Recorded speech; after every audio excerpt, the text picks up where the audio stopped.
सरकार भी आगे आए। बहुत बहुत धन्यवाद। Thank you. श्री धर्मेंद्र जादव।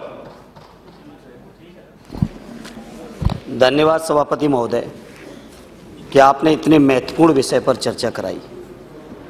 मैं समझता हूं हमारे देश के अंदर आज भी लगभग 70% लोग ऐसे हैं जो अपना जीवन यापन खेती और किसानी पर कर रहे हैं, और चाहे बाढ़ आए या सूखा, अगर इसका कोई सबसे ज़्यादा शिकार हुआ तो देश के किसान। सभापति महोदय पिछले 11वें वर्ष है मेरी इस सदन के अंदर, और कोई ऐसा वर्ष नहीं गया होगा मानसून सत्र में जब इस मुद्दे पर चर्चा न हुई हो।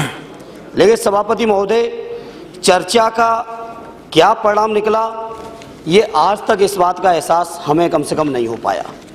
सभापति महोदय, जहां ये सूखा या बाढ़ से किसान तत्कालीन प्रभावित होते हैं, उनको तत्कालिक राहत की ज़रूरत होती है, वहीं हमारे देश की 67 साल की सरकार, 67 साल की आज़ादी के बाद देश की सरकारों ने अभी तक स्थायी इंतजाम नहीं कर पाया है बाढ़ और सूखे से कैसे निपटा जाए, इस बात को लेकर। सभापति महोदय, आपके माध्यम से मैं सरकार से कहूँगा कि जहाँ ये तत्कालिक समस्या है उसका तो निराकरण किसानों का होना ही चाहिए, साथ ही साथ एक स्थायी इंतजाम भी और दीर्घकालीन इंतजाम भी सभापति महोदय होना चाहिए।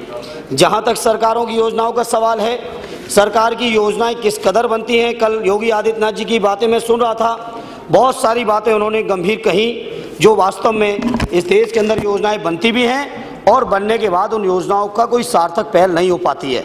लेकिन सभापति महोदय, हमें सरकार की भी नीयत पर पूरी शंका है, और शंका यूँ ही नहीं है। राष्ट्रीय आपदा प्रबंधन अथॉरिटी का गठन अभी तक नहीं हुआ है, और देश के अंदर सूखा का भी हाल है, बाढ़ की भी हालत है।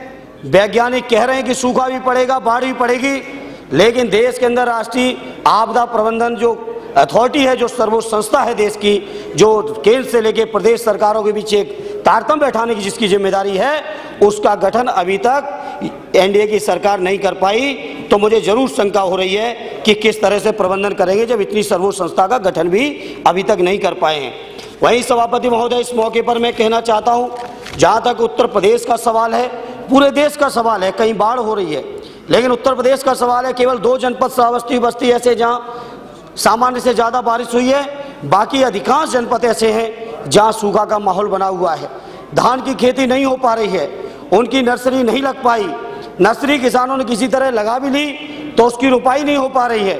इसलिए सभापति महोदय, मैं आपके माध्यम से माननीय मंत्री जी से निवेदन करूंगा कि उत्तर प्रदेश सहित पूरे देश के किसानों की जो धान की फसल बर्बाद हुई है, उस फसल के लिए या तो ऋण दिलाएं और ऋण माफ़ कराएं, और हो सके तो उसके ब्याज को माफ़ करने का काम करें। ये मेरा आपके माध्यम से सभापति महोदय सरकार से निवेदन है और अपील है।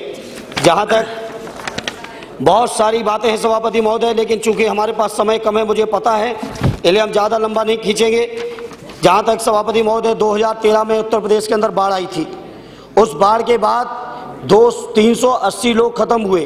उन 380 लोगों के खत्म होने के बाद उत्तर प्रदेश के माननीय मुख्यमंत्री जी ने तत्कालीन प्रधानमंत्री जी को भी और वर्तमान प्रधानमंत्री जी को भी पत्र लिखा है कि ऐसे लोग जिन्होंने अपना जीवन गंवा दिया है, ऐसे लोगों की राहत के लिए सभापति महोदय इंतजाम होना चाहिए, जो कि केंद्र सरकार में पत्र मौजूद है। अभी तक कोई राहत की मदद उत्तर प्रदेश सरकार को नहीं मिल पाई। हमारे बहुत सारे प्रांतों के साथियों ने चर्चा कर ली, उत्तर प्रदेश सरकारों पर संसाधनों की कमी होती है। भारत सरकार के पास अपार संसाधन है, तो हम चाहेंगे कि हमारे उत्तर प्रदेश के मुख्यमंत्री जी ने जो मांग की है, उत्तर प्रदेश के जो लोग प्रभावित हुए थे पिछली बार 2013 में बाढ़ से, उनकी मदद के लिए जो उन्होंने मांग रखी है, उस मांग को केंद्र सरकार स्वीकार करे। साथ ही सभापति महोदय, सूखा के कारण जो जल की स्थिति आती है वो भी आपके सामने है।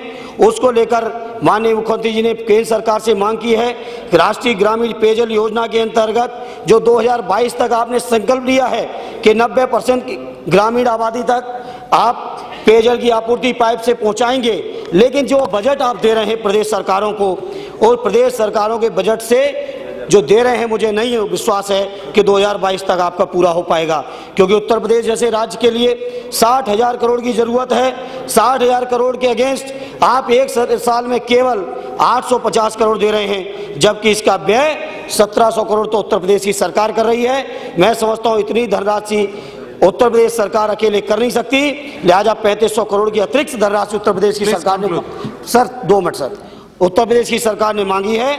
वो मैं माननीय मंत्री जी यहाँ बैठे हैं, मैं उन माननीय मंत्री से निवेदन करूंगा कि उत्तर प्रदेश सरकार को राहत देने का काम करें। हमारी जल संसाधन मंत्री भी बैठी हैं। माननीय मंत्री जी, मैं आपका ध्यान आकर्षित करना चाहता हूं, मैं जिस संसदीय क्षेत्र से आ रहा हूं उस संसदीय क्षेत्र में समझता हूं हिंदुस्तान में अगर गंगा जी का किनारा सबसे ज्यादा कहीं है तो हमारे बदायूं संसदीय क्षेत्र के अंतर्गत है। 120 किलोमीटर गंगा जी का किनारा है, दूसरे एंड पर रामगंगा है। माननीय मंत्री जी, आपको जान के आश्चर्य होगा, गंगा मैया आती हैं, बाढ़ का तो 1 मिनट सभापति महोदय, गंगा मैया बाढ़ तो कर दे के चली जाती हैं बदायूं को, लेकिन सिंचाई के नाम पर 1 इंच जमीन भी सिंचित नहीं हो रही है। इस तमाम परेशानियों को देखते हुए हमने उत्तर प्रदेश सरकार से निवेदन किया और हमारी सरकार ने एक प्रस्ताव भी बनाया बदायूं लिफ्ट कैनाल परियोजना के नाम से।